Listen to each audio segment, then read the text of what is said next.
Hey, good morning, everybody.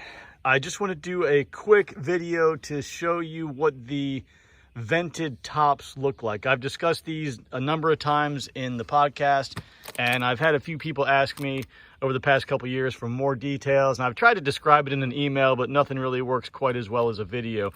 So this is one of my divided deeps that you see here. Now, you probably would not want to use it in this exact configuration, but this is just what I happen to have laying around. So I'm going to go ahead and put those frames back in. That way we can get down to it here. So this piece will sit on the top of your hive like this. Now, a couple of notes about this. And you see on the front, we've got 3 vent holes here that are covered with number 8 hardware cloth. The front and the back are both the same. There's 4 on the right side, 4 holes on the left side. And then there's this hole in the middle, and that's for some of that air to kind of move up, from inside the colony. On the front, the company that made these, they put this little slot here to serve as kind of a second entrance. I usually leave that open during the spring flow when things are really busy, but when it gets towards robbing season, I tend to put this little screen over them and cover them up. If you don't, it can introduce a place where something might come in there that probably shouldn't. What you got to keep in mind though is once you do staple these on, you can't move the top. So that's why it's kind of dangling here, and then I can just add 1 staple later and then pop it back off again if I need to. But what I do with these in the summer is it'll look just like this. I'll put a regular inner cover on the outside with a regular telescoping outer cover. In the wintertime, I drop this screen here, and you can see, again, it's just number 8 hardware cloth. And you can see they've actually propolized a lot of this shut. They decided how big they wanted the entrance to be. So they went ahead and did that themselves. You put that there just like that. And then you're going to add this insulation. This is, let's see how thick this is here.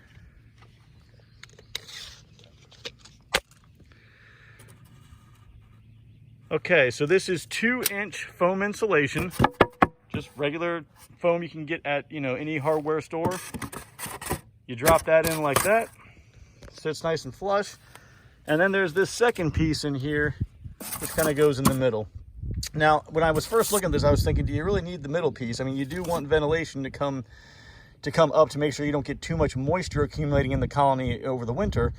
But I thought with this, there's enough room on the edges still to allow some of that moisture air to move around, but yet still keep things insulated. So that's a pretty cool, pretty simple way of doing things.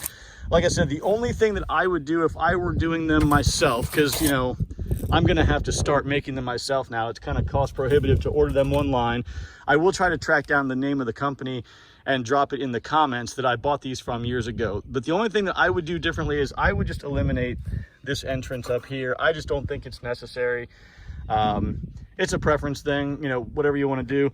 Once I get the comments all put together, I'll add all the dimensions. But just real quick here, it looks like we are 3.5 inches high.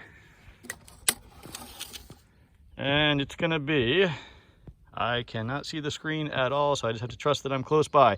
16 7/16 wide. And the length is going to be 19 14/16, or 19 7/8 if you like to reduce your fractions to make your middle school math teacher happy.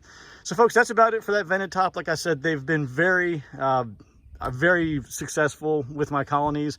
I had a lot of moisture issues getting inside the hive and killing the bees off within the first year. I can't tell you, I mean, probably half my bees died because too much moisture in the colony when they were overwintering, and they just froze to death. So having these in there has been great for overwintering.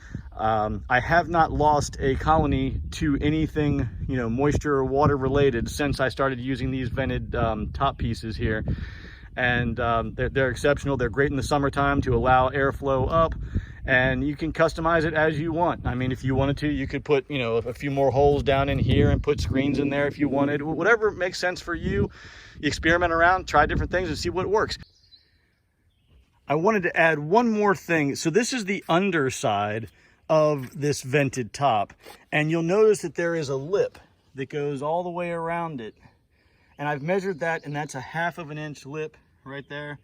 So that's where, if you're using this entrance here, you'll need to have a space for them to be able to, to come in. And it also would probably provide an extra little bit of space between the top bars of the, whatever the top hive body would be. It'll allow a little extra space.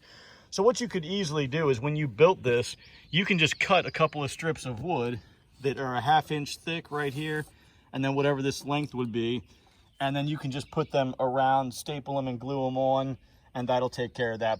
If you have any questions, comments, please let me know. Thanks a lot, folks. Take care.